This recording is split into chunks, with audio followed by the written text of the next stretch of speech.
в свят, разделен от войни,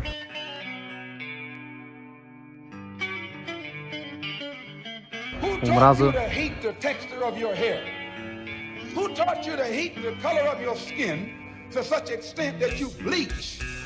и несправедливост. Всички ние се мъчим да открием надеждата. Надеждата, че доброто все още има място на този свят. Това ме вдъхнови да създам и тази поредица. Хората на надеждата, които носят надеждата със себе си и ни карат да вярваме, че нищо още не е загубено. И затова днес сме в град Елин Пелин, където ще запознава с едно момче, което за възрастта си от 21 години има няколко благотворителни каузи, които само организирал. Това е един пример, че хората с надежда за доброто все още съществуват. Днес успяхме да сбъднем две мечти. Едната е нашата, да направим такова събитие в нашия град. Аз тук съм израснал в тази зала и тук са ми били първите стъпки.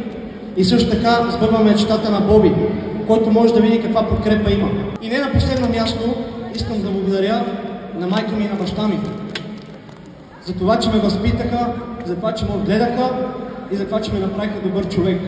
Надявам се повечето деца в залата да сбъдват мечтите си и да виждат, че мечтите се сбъдват.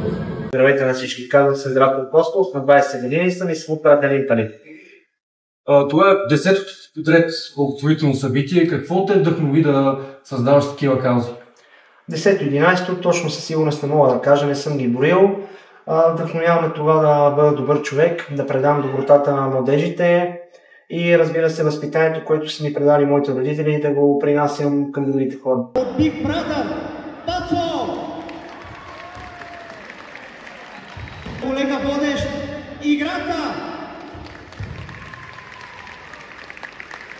Венци Зико! Тодор Азов! Тубере Лео Бианки!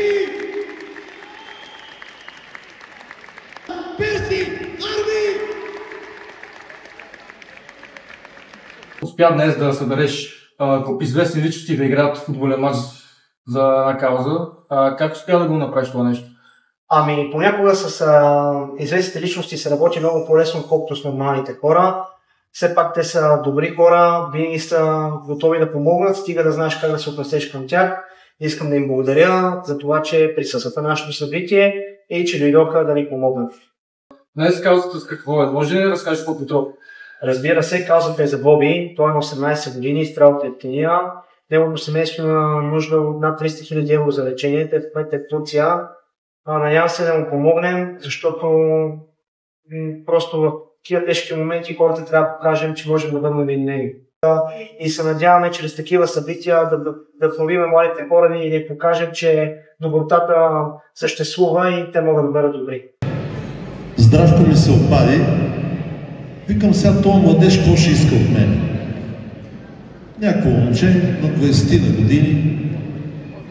Викам, какво ще ми каже? Ще го изслушам.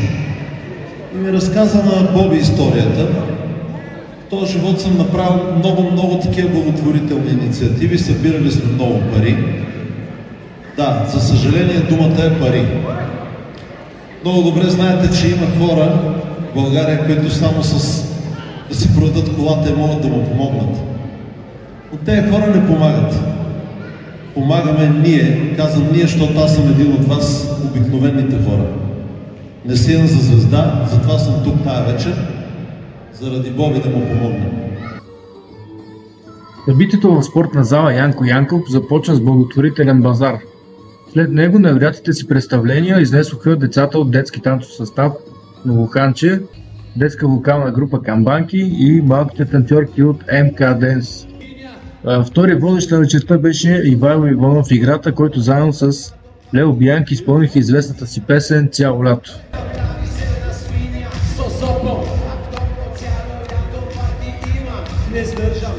Возителят на програмата беше футболен матч между младите таланти на Елин Пелин от футболна академия Мургаш и отборът на Сърцето. Имат на местните таланти нави отбора на Сърцето с 5-2, но това нямаше такова значение. Истинският победител беше Боби и хората, които му даваха надежда, че всичко ще се оправи. Като става дума за футбол, главният герой на епизода също е играл този спорт. Ти каза, че самият ти си бил футболист. Разкажи малко за футболната ти кариера. Аз съм няколко години юноша на ЦСК. Също така съм бил една година в Италия, мъжки футбол. Играл съм за Сан Бенедетто до Торонто, 5 ревизия на Италия, но мога да споделя, че там аматьорския футбол е много по-добре от нашия. Нашата първа лига. Да, дори може би на нивото на нашата първа лига. Ти самият какви мечти имаш за напред? Мечтата ми най-голямата е да имам един ден семейство, разбира се, да продължаваме с тези добри каузи. Искам да благодаря на екипа, който ми помага за това събитие. Разбира се, аз не съм сам. Прекрасни момичета и момчета ми помагат. Мога да ги нарека мои приятели. Благодаря от все сърце. Да продължаваме с тези добри каузи, да продължаваме да правим добри неща. Дай Боже един ден да имам възможността да стане добър татко, да дам добър пример на децата ми. Това са моите мечти, да радвам родителите ми и близките ми. При нас е един от специалните гости на това събитие, Лео Бианки, който игра за отборът на сърцето. Здравейте! Здрасти! Питам, какво е впечатлението от това благотворително събитие? Винаги тук е било така доста топло като отношение на хора и това е много добре, защото не само е Коледа при вас, тук в Елин Пелин, т.е. в Елин Пелин хората наистина няма да е точно да чака евент, но участва стабилно, за да помага и да подкрепя тези благотворителни неща. Разкажете ми повече за отборът на сърцето. Аз мога да кажа, че съм човек, който взели тази идея от Италия преди 11 години, кога видя, че има един отбор, който се казва на италиански Squadra del Cuore, къде участва също голями звезди като Ерос Рамацоти, тогава даже играе Майкъл Шумакер и още много голями звезди. Ние правим това нещо горе-долу като в Италия. Сега не сме толкова голями звезди, но идеята е да подкрепим и такива инициативи, къде ние няма да спечелим, разбира се, нищо, това е идеята, но да имаме възможността хората да идва малко повече да гледат, да подаряват по-малко средства. Първите 4 години сме били рамо до рамо с с фондация на Димитър Барбатов, къде сме имали доста клубови матчи по цялата България, сме събирали клубови пари за фондацията и така вече сме, като си наричат, малко по-ромна ситуация. Кой къде има нужда от нас, ние отиваме, се забавляваме, помагаме, разбира се, ако трябва и ние също участваме в благотворителни каузи, така че отборът е точно направено за такива неща. Организаторът на това огромно събитие, бих казал, Здравко Костов, който само на 20 години вече на гърба си има днес 10-то благотворително събитие. Какво бихте казали за това момче?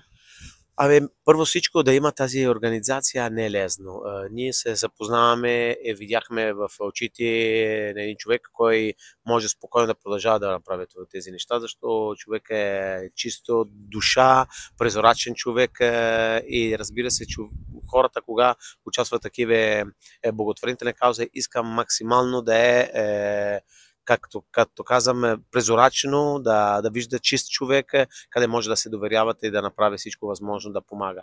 И свалям шапка не само на него, но на хората, които има такива инициативи. Защо трябва да се правят такива благотворителни инициативи всеки ден, ако може? Като казвам, не винаги този период да е коледно, не трябва да сме добри само в Коледа или в празници, но наистина трябва да имаме предвид, че има такива случаи, къде участват близи хора и така нататък. И ние трябва винаги да сме на първа линия, ако имаме така възможността.